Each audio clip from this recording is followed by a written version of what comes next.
Good morning to all of you students. Students, I hope you all are fine. Today we are going to start the next topic of the chapter 7, History, Tribes, Nomads and Settled Communities.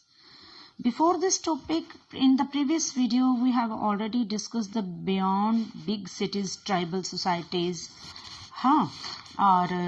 Who are the tribal peoples and how nomads and mobile people lived. Changing society, new castes and hierarchies, अलग अलग श्रेणियों के बारे में हम पहले पढ़ चुके हैं, ठीक है। और आज हम दो जो ट्राइबल ग्रुप्स हैं, गॉन्स एंड अहोम्स, उनके बारे में हम डिस्कस करेंगे कि उनकी लाइफस्टाइल कैसा होता था, वो कहाँ रहते थे और उनके जो ट्रेडिशंस थे वो कैसे थे, क्या उनका लाइफस्टाइल था, ठीक है। तो सबसे पहले हम गॉन्स के बारे में देखते हैं। A closer look the Gonds. The Gonds lived in a vast forested region called Gondwana और country inhabited by Gonds. Gond जाति जो थी वो गोंडवाना नाम के एरिया में रहती थी, ठीक है। उस एरिया को गोंडवाना का नाम दिया गया था, यानी वास्ट फॉरेस्टेड रीजन जो घने जंगलों से भरा हुआ था, राइट। दे प्रैक्टिस्ड शिफ्टिंग कल्टीवेशन। उनकी प्रैक्टिस क्या थी, यानी कि वो शिफ्टिंग कल्टीवेशन करते थे बट शिफ्टिंग कल्टीवेशन हम इसके साथ ही डिस्कस कर लेते हैं। शिफ्टिंग कल्टीवेशन क्या होती है कि एक जगह से दूसरी जगह पे जाके खेती करना। कैसे? Trees and bushes in a forest area are first cut and burned. उन झाड़ियों को, पेड़ों को काट दिया जाता था और फिर उन्हें जला दिया जाता था। The crop is sown in the ashes. अब क्रॉप को कहाँ सोन किया जाता था? ऐश में, उसमें जो उसकी पेड़ों की जो राख बन जाती थी उसमें। When this land losses it's fertility. अब वो लैंड क्या होती थी कि एक क्रॉप के बाद वो अपनी फर्टिलिटी को लॉस कर देती है, खत्म हो जाती है। तो जब उसकी जमीन की फर्टिलिटी खत्म हो जाती है तो उस प्लॉट को छोड़ के दूसरे प्लॉट पे जाके खेती की जाती है, ठीक है। तो उसे कहा जाता है शिफ्टिंग कल्टीवेशन। तो इनका काम यही होता था कि एक जगह पे जाके पेड़ों को काटना, झाड़ियों को काटना, वहां पे उनको जला देना, खेती करना और फिर वहां से शिफ्ट होके कहीं दूसरे प्लॉट पे चले जाना। तो ऐसे करते करते जब 2-3 प्लॉट्स पे ये खेती कर लेते थे तो फिर वापस कई बार उनको उसी जो फर्स्ट वाला प्लॉट होता था उसके ऊपर आना पड़ता था, तो उसे कहा जाता था शिफ्टिंग कल्टीवेशन, ठीक है। A large Gond tribe was further divided into many smaller clans. जो गौंड जाति थी बड़ी, इनका ज्यादा पार्ट जो था वो छोटे छोटे क्लान्स में डिवाइडेड था। Each clan has its own राजा और राय। हर क्लान का, हर कुल, वैसे तो क्लैंस को बोला जाता है, कुल बोला जाता है। इनके अपने अपने छोटे छोटे जो ग्रुप्स या बना दिए जाते हैं, कम्युनिटीज बना दी जाती हैं, उन सब का अपना एक राजा होता था या राय बोला जाता है उसे, ठीक है। About the time that the power of the Delhi Sultan was declining। अब क्या था, जैसे ही दिल्ली सुल्तान जो थे उनकी जो पावर थी वो कम होनी शुरू हो गई थी। A few large Gond kingdoms were beginning to dominate the smaller Gond chiefs। जब उन दिल्ली सुल्तानों की जब ताकत कम होनी शुरू हो गई थी, पावर कम होनी शुरू हो गई थी, उस समय क्या हुआ था, कुछ बड़े जो गॉन्ड किंगडम्स थे, ठीक है, वो छोटे किंगडम्स वाले जो चीफ थे उनके ऊपर वो हावी होने लगे थे, उनके ऊपर अपनी पावर को बनाने लग गए थे वो लोग, ठीक है। The Akbarnama, a history of Akbar's reign. जो अकबरनामा अबुल फजल ने लिखी थी, अकबर के सेकंड हाफ मतलब ब्रदर ने, फ्रेंड ने उसके। अकबरनामा आप लोग पहले पढ़ चुके हो, इसके बारे में मैं आपको दिखाती हूँ। दिस वन देखिए, इस चीज के बारे में आप लोग लास्ट चैप्टर में स्टडी कर चुके हो। और वो लिखी किसने थी? अबुल फजल ने लिखी थी। उसमें अकबरनामा में ये बताया गया है इसके बारे में, mention the Gond kingdoms of Garhakatanga, यानी जो गॉन्ड राज्य के, गॉन्ड किंगडम के जो गढ़कटंगा कहा जाता था उसे, जो राज्य के गांव थे, विलेजेस थे, उन्हें वो उसमें कितने विलेजेस इंक्लूडेड थे? 70,000 विलेजेस इंक्लूडेड थे उस गढ़ कटंगा में, ठीक है। नेक्स्ट लाइन देखिए, the administrative system of these kingdoms was becoming centralised. अब क्या था कि इसका जो एडमिनिस्ट्रेटिव इन राज्यों का, इन किंगडम्स का जो एडमिनिस्ट्रेटिव सिस्टम था ना, यानी शासन करने का जो सिस्टम था वो सेंट्रलाइज्ड होता चला जा रहा था, सेंट्रलाइज्ड बनाते चले जा रहे थे, गॉन्ड लोग थे। किंगडम वाज डिवाइडेड इनटू गढ़, किंगडम वाज डिवाइडेड इनटू गढ़, जो राज्य था वो गढ़ों में डिवाइडेड था, ठीक है। गढ़ यानी कि छोटे छोटे जो आप हम ये कह सकते हैं कि छोटे छोटे गांव कह सकते हैं, छोटे छोटे टाउन्स कह, या छोटे छोटे इनके अलग अलग जो ग्रुप्स बन जाते हैं उसमें डिवाइडेड था वो। Each garh was controlled by the particular Gond clan, और ये जो इनका जो जितना भी ये हर जो गढ़ होता था वो उनका एक किसी एक खास जो कहते हैं ना गॉन्ड क्लान के कंट्रोल में होता था। गॉन्ड्स का एक क्लान, कुल जिसे कहा जाता है, उसके कंट्रोल में था हर एक गढ़ पर्टिकुलर, ठीक है। This was further divided into units of 84 villages. ये बाद में क्या हुआ था, ये 84 ये जो यूनिट्स थे ये 84 विलेजेस में डिवाइडेड हो गए थे, जिन्हें कहा जाता था 84 कहा जाता था। यानी 84 यानी हम हिंदी में अगर बोले तो 84 बोलेंगे ना, तो वो यूनिट्स जो थी वो डिवाइड हो गई थी 84 विलेजेस में, और उन्हें 84 के नाम से जाना जाता था। द 84 वाज सब डिवाइडेड इंटू बारूद। अब ये जो 84 थे, ये जो 84 गांव थे, ये छोटे छोटे फिर और हिस्से हो गए इनके, उनको क्या कहा जाता था, बारूद कहा जाता था। Which were made up of 12 villages each. अब ये एक जो बारूद था उसमें 12 विलेजेस आते थे, यानी कि 84 विलेजेस को सब डिवाइड करके बारूद में डिवाइड किया गया, और एक बारूद में कम से कम 12 विलेजेस आते थे, ठीक है। आगे देखिए, the emergence of large states changed the nature of Gond society. अब ये जो लार्ज स्टेट्स का प्रकट होना, एमरजेंस होना, निकल के आना, इसने क्या किया था, गॉन्ड सोसाइटी की नेचर को ही चेंज कर दिया था, प्रकृति को ही चेंज कर दिया था। Their basically equal society gradually got divided into unequal social classes। अब इनका क्या था कि ये इनके जो इक्वल यानी कि बराबरी वाला जो इनकी सोसाइटी थी ना, वो धीरे धीरे ग्रेजुअली मतलब धीरे धीरे अनइक्वल उसमें बढ़ती चली गई थी, छोटे छोटे ग्रुप्स में, सोशल क्लासेस में बढ़ती चली गई थी, स्लोली एंड स्लोली, धीरे धीरे।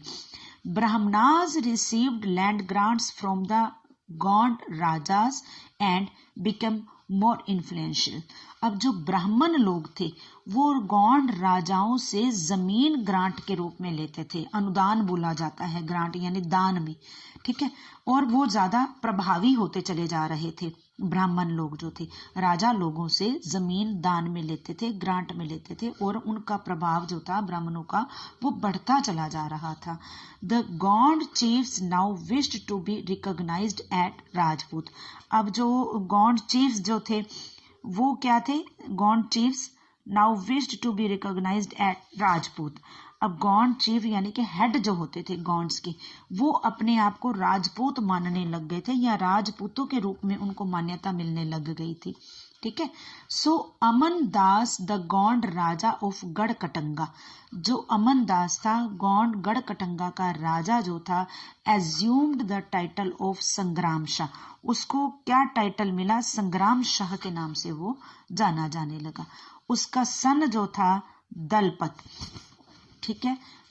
संग्राम शाह का बेटा जो था दलपत, उसकी शादी हुई थी दुर्गावती के साथ, जस्ट वेट, उसकी शादी हुई थी दुर्गावती के साथ। ये देखिए दुर्गावती कौन थी, द डॉटर ऑफ सलभान, जो चंदेला राजपूत राजा ऑफ महोबा, यानी सलभान की जो महोबा का राजपूत राजा था, चंदेला राजपूत राजाओं में से महोबा का राजा था, उसकी बेटी थी दुर्गावती। दुर्गावती के साथ किसकी शादी हुई थी, दलपत की। दलपत कौन था, संग्राम शाह का बेटा था, जो गढ़ कटंगा का हेड था, राजा था, गॉन्स का अमनदास, उसको टाइटल मिला था संग्राम शाह। ठीक है, I hope you understand this topic. Dalpat how ever died early, जबकि दलपत जो था वो जल्दी मर गया था, यानी रानी दुर्गावती का जो हस्बैंड था संग्राम शाह का बेटा, वो जल्दी मर गया था। ठीक है, Rani Durgavati was very capable, वो बड़ी अच्छी कैपेबल थी, इंटेलिजेंट थी वो, and started ruling on the behalf of her 5-year-old सन। उसने अपने बेटे, यानी उसके दिमाग में ये था कि अभी तो मेरा बेटा छोटा है, उसके बिहाफ पर वो रूलिंग करने लग गई थी, राजा बन गई थी रानी। ठीक है, ताकि जब तक मेरा बेटा बड़ा नहीं हो जाता तब तक मैं राज करूंगी, उसके बाद राजगद्दी के ऊपर मेरा बेटा बैठ जाएगा। और उसके बेटे का नाम क्या था? वीर नारायण। ठीक है, वीर नारायण उसके बेटे का नाम था। Under her the kingdom become even more extensive, उसके रूलिंग के अंदर जो राज्य था वो काफी ज्यादा एक्सटेंसिव हुआ था, बड़ा था, काफी फैलाव हो गया था राज्य में। और फिर भी क्या हुआ था? 1565 में Mughal forces under the Asaf Khan attacked Garhakatanga. Asaf Khan Mughal emperor था, उसके कंट्रोल में, उसके अंडर 1565 में गढ़कटंगा के ऊपर उन्होंने अटैक किया था। A strong resistance was put up by Rani Durgavati. Rani Durgavati ने बड़ी बहादुरी से इस चीज का सामना किया था, इस जो आक्रमण था, अटैक किया था आसफ खान ने, बड़ी बहादुरी से मुकाबला किया था उसका। She was defeated, वो हार गई थी, and preferred to die rather than surrender। वो हारने के बाद उसने अपने आप को खत्म कर लेना ज्यादा वो समझा था, अच्छा समझा था कि मैं उनको सरेंडर करूं, क्योंकि सरेंडर करने का मतलब ये हो जाता है कि उनका गुलाम बन जाना। तो वो एक उसकी अपनी एक सेल्फ रिस्पेक्ट थी, वो कहती थी कि मैं अपने आप को इनका गुलाम बनने के बजाय, सरेंडर करने के बजाय मैं मर जाना उचित समझती हूँ।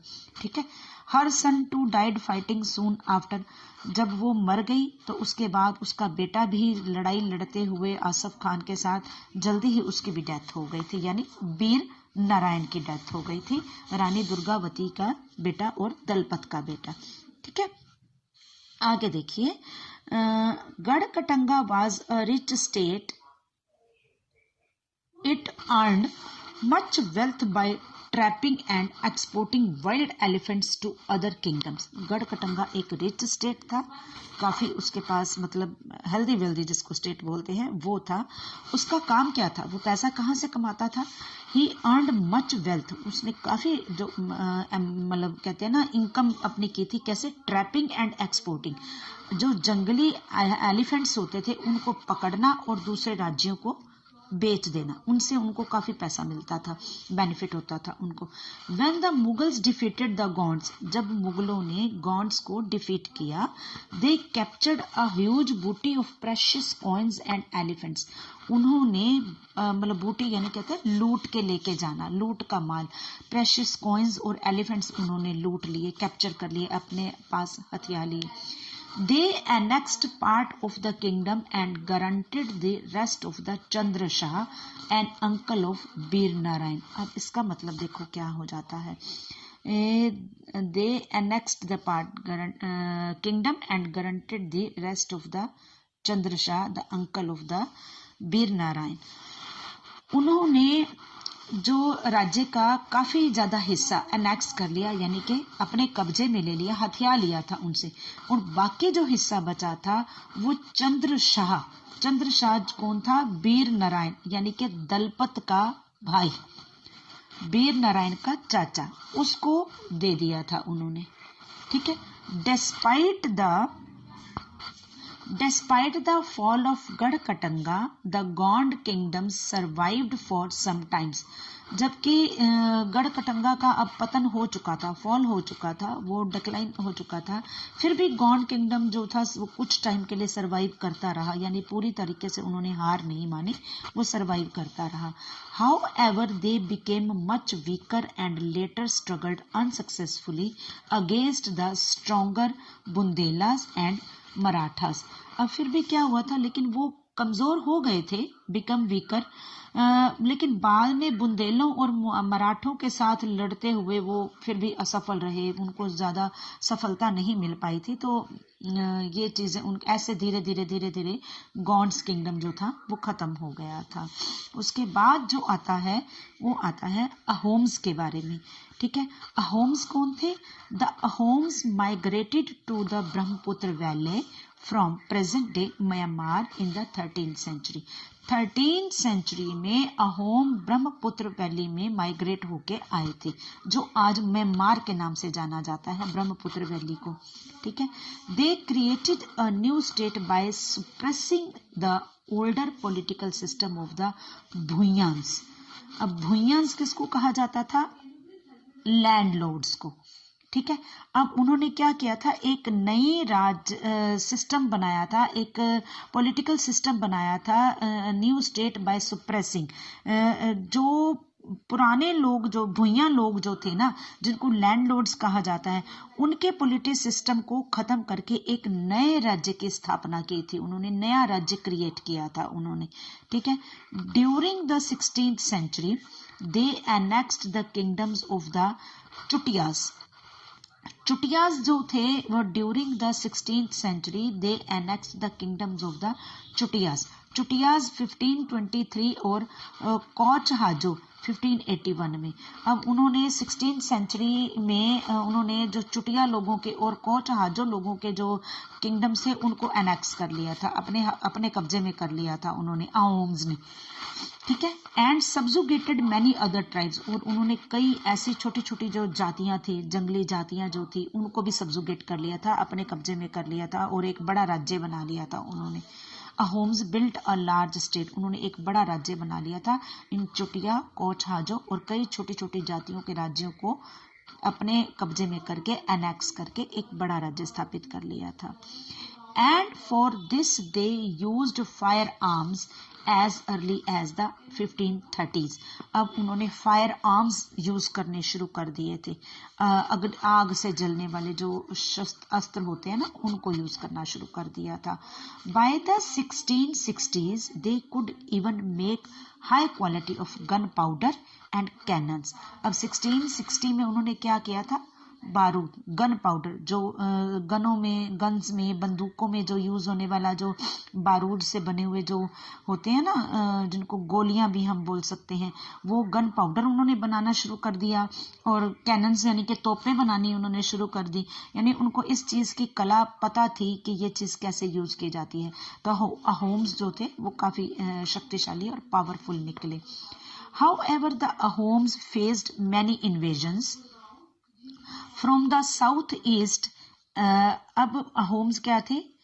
फेस्ड मैनी, जबकि ये सब इतने पावरफुल होने के बावजूद भी उनका क्या था कि उन्होंने काफी इन्वेजन्स को, आक्रमणों का साउथ वेस्ट में सामना करना पड़ा था उनको। 1662 में द मुगल्स अंडर मीर जुमला अटैक्ड द अहोम किंगडम। 1662 में मीर जुमला ने अहोम किंगडम के ऊपर अटैक किया।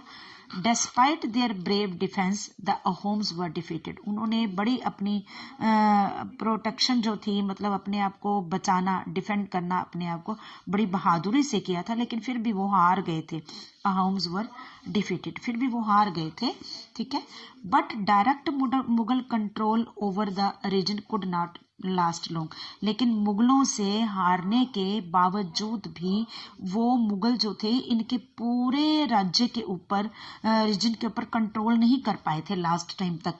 ठीक है, the Ahom state depended upon forced labour. Ahom जो स्टेट थी वो फोर्स्ड लेबर के ऊपर डिपेंड थी। ठीक है, उन्हें क्या कहा जाता था? Those forced work for the state were called PACS. इससे रिलेटेड आपको क्वेश्चन आ चुका होगा। पैक्स, जो फोर्स्ड लेबर थी उसे क्या कहा जाता था? पैक्स कहा जाता था। A census of the population was taken. उस एरिया की सेंसस यानी कि जनगणना की गई। ठीक है, each village had to send a number of paiks by rotation. अब हर विलेज में जितने भी ये लेबर होती थी, जिन्हें पैक्स कहा जाता था, वो रोटेशनल भेजते थे। pax rotation, people from heavily populated areas were shifted to less populated area. अब वहां से लोग जहां पे पॉपुलेशन ज्यादा होती थी ना और जिस एरिया में कम होती थी, यानी बराबर रखने के लिए, सेंसस को बराबर रखने के लिए जिस एरिया में ज्यादा होते थे वहां से लोगों को लेस पॉपुलेटेड एरिया में शिफ्ट कर दिया जाता था. ठीक है, आगे अहोम क्लान्स वर थस ब्रोकन अप. फिर भी अहोम क्लान्स जो थे, कुल जो थे, वो ब्रोकन अप, खत्म हो गए थे, टूटना शुरू हो गए थे. By the first half of the 17th century the administration became quite centralised. फिर भी क्या हुआ था, 17th century में एडमिनिस्ट्रेशन जो था इनका अहोम्स का सेंट्रलाइज्ड हो गया था. गॉन्ड्स का भी सेंट्रलाइज्ड हुआ था, हमने लास्ट पढ़ा, और इनका भी सेंट्रलाइज्ड हो गया था. ठीक है, almost all adult males served in the army during war. अब ये जो जब कोई लड़ाई या युद्ध होता था तो क्या होता था कि ये जो एडल्ट मेल्स होते थे ये सर्विस देते थे अपनी आर्मी में. Eight other times they were engaged in building dams. अब वो क्या, वो ज्यादातर जब आर्मी में काम नहीं होता था तो वो क्या करते थे, बिल्डिंग डैम्स, यानी जहां जब डैम्स बन रहे होते थे, इरिगेशन सिस्टम चल रहा होता था और अनदर पब्लिक वर्क्स होते थे, उनमें काम करते थे. ठीक है, the Ahoms also introduce new methods of rice cultivation. Ahoms जाति ने राइस कल्टिवेशन के लिए नए नए मेथड्स इंट्रोड्यूस करवाए, किस तरीके से नए तरीकों से चावल की खेती की जा सकती है. ठीक है, Ahom society was divided into clans और खेल्स. अहोम सोसाइटी जो थी वो अलग अलग क्लान्स में डिवाइडेड थी और खेल, उन्हें खेल भी कहा जाता था. There were very few castes of artisans. So artisans in the Ahom areas came from adjoining kingdoms. अब क्या था, there were a very few caste. Artisans की कास्ट बहुत कम होती थी और कम होती थी, और उसमें क्या होता था, Ahom areas came from adjoining kingdom. जो ये होते थे ना, आर्टिसंस होते थे, ये आसपास के जो एरियाज होते थे वहां से भी आए हुए होते थे, इनको ज्वाइन किया हुआ होता था उन्होंने. अ खेल ऑफन कंट्रोल्ड सेवर विलेजेस. और जो खेल होता था, यानी ऊपर हमने देखा ना, Ahom society was divided into Ahoms, clans and khels. ये जो खेल होते थे, ये नीचे देख रहे हैं हम, कंसेंट, ये दिस वन. ठीक है,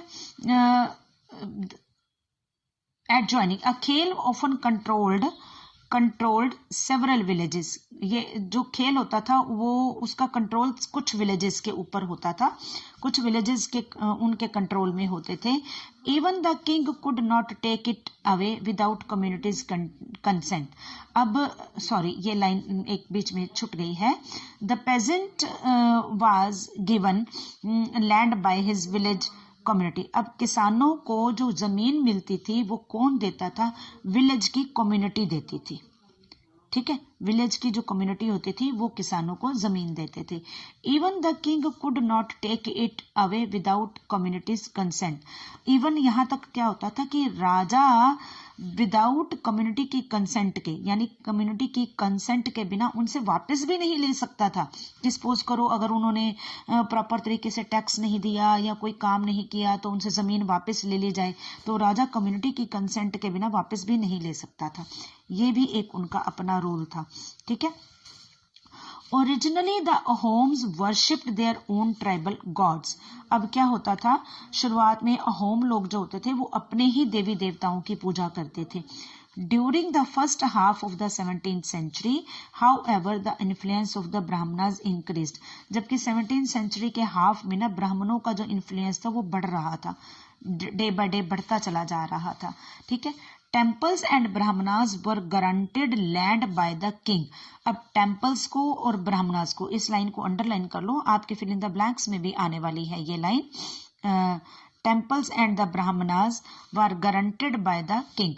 ब्राह्मणों को और मंदिरों को जमीन कहाँ से मिलती थी, राजा के थ्रू मिलती थी, राजा देता था उन्हें जमीन. In the reign of Shiv Singh Hinduism became the predominant religion.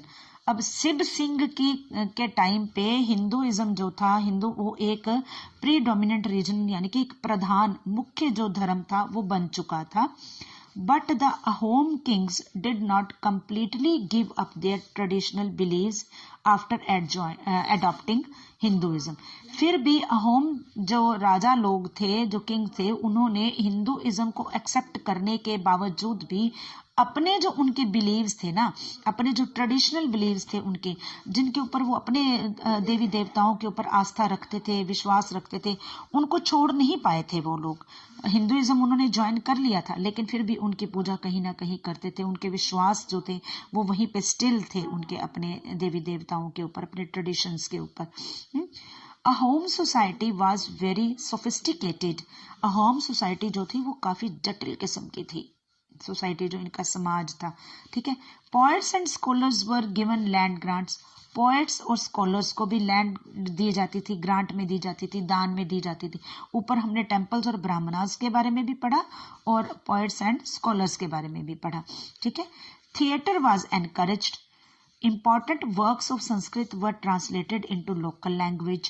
Historical works known as the Buranjis were also written first in the Ahom language and then in Assami. अब यहाँ देखिए, जब पोइट्स और स्कॉलर्स को जमीन ग्रांट में मिल जाती थी, थिएटर को एनकरेज किया गया, यानी कि एंटरटेनमेंट प्रोग्राम्स जो थे, संस्कृत की जो बुक्स थी, संस्कृत में लिखे हुए जो लेख हुआ करते थे वो ट्रांसलेट किए गए लोकल लैंग्वेज में. हिस्टोरिकल वर्क्स किस नाम से जाने जाते थे? बुरांजिस के नाम से जाने जाते थे. ठीक है. वर ऑल्सो, और ये जो थे ये रिटर्न लिखे गए किसमें? अहोम लैंग्वेज में लिखे गए हुए थे और बाद में ये असमिया भाषा में लिखे गए थे. ठीक है. आगे देखो, अब इसका कंक्लूजन क्या निकलता है, यानी पूरा सार हमने जो पूरे चैप्टर में हमने पढ़ा वो क्या है. देखिए, considerable social change took place in the subcontinent during the period we have been examining. Vern-based society and tribal people constantly interacted with each other. This interaction caused both kinds of societies and societies to adopt and change. There were many different tribes and they took up diverse livelihoods. Over a period of time, many of them merged with caste-based society. Others, however, rejected both the caste system and orthodox Hinduism. हम पहले यहीं तक पढ़ेंगे इसको. देखिए क्या था. हम जिस युग के बारे में डिस्कशन हम शुरू से लेके अब तक करते आए हैं, उसमें हमने क्या देखा, क्या चर्चा की हमने, उसके बारे में क्या डिस्कशन किया कि जितने भी सब कॉन्टिनेंट में ये चेंजेस, उस एरिया में, उस युग में जो चेंजेस हुए, सोशल चेंजेस हुए. क्या चेंजेस हुए? वर्ण के आधार पर सोशल और ट्राइब लोग जो थे वो एक दूसरे के कांटेक्ट में आते थे, संपर्क में आते थे, एक दूसरे से जुड़े हुए थे, इंटरेक्टेड थे. इस जो अडॉप्ट एंड चेंज यानी गिव एंड टेक का हम इसमें शॉर्टकट में नाम लेंगे कि इनका जो आदान प्रदान, give and take, adopt and changes, ये जो था ये दोनों तरह से समाज की उसको interaction caused with kind of societies, आपस में इनका आपस में जुड़ना था, समाज में चेंजेस लाने थे. There were many different tribes that they took up diverse livelihoods. अब बहुत सी जो जातियां थी, बहुत सी जो ट्राइब्स थी, उनमें अलग अलग तरह के चेंजेस आए और उन्होंने अलग अलग तरह के अपने जीवन जीने के तरीके जो थे वो अपना लिए थे. ठीक है. Over the period of time many of them merged with caste based society. जैसे जैसे टाइम बीतता गया, बहुत सारी सोसाइटीज जो थी, जो जातियां थी, वो कास्ट बेस्ड सोसाइटी में मर्ज हो गई. Others, however, rejected both the caste system और orthodox. कई उनमें से कई लोग ऐसे थे, कई जातियां ऐसी थी जिन्होंने कास्ट सिस्टम को और ऑर्थोडॉक्स हिंदुइज्म को रिजेक्ट भी किया था. Some tribes established extensive states with well-organized systems of administration. अब कई जातियां ऐसी थी जिन्होंने काफी अच्छा एडमिनिस्ट्रेशन सिस्टम ऑर्गेनाइज किया था, बड़े अच्छे तरीके से अपने शासन को चला रहे थे वे. They thus became politically powerful. जब अच्छा सिस्टम चलेगा तो वो पॉलिटिकली भी पावरफुल होंगे, ये तो कॉमन सी बात है. This brought them into conflict with larger and more complex kingdoms and empires. इन सारी चीज़ों ने क्या किया था कि आपस में राज्यों के बीच में आपस में कॉन्फ्लिक्ट्स भी पैदा कर दिए थे और ऐसी स्थिति में लाके खड़ा कर दिया था कि एक संघर्ष वाली जो स्थिति होती है उसमें लाके खड़ा कर दिया था उनको. तो I hope you understand this topic. Read very carefully and listen this video very carefully. Thank you, students.